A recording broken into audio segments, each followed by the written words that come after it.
صفحه 35. اقدام فوری. مردی که پشت فرمان اتومبیل خود نشسته بود با سرعت زیاد در جاده پیش می رفت.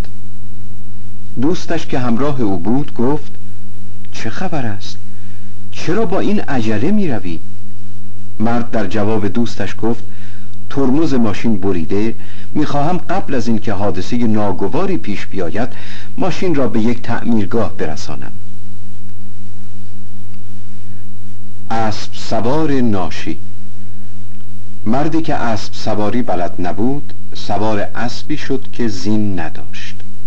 هر قدمی که اسب بر می داشت مرد مقداری از روی اسب به طرف دم اسب سر می خورد تا جایی که او یک دفعه متوجه شد که کم مانده از پشت اسب پایین بیفتد.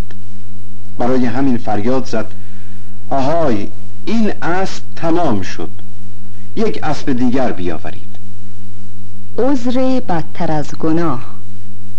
پلیس به راننده‌ای که با سرعت رانندگی می‌کرد ایستاد تا او را جریمه کند. مادر بزرگ راننده‌ای که در صندلی عقب نشسته بود با لحن التماس‌آمیزی گفت: سرکار، او را ببخشید، طفلکی تصدیق ندارد.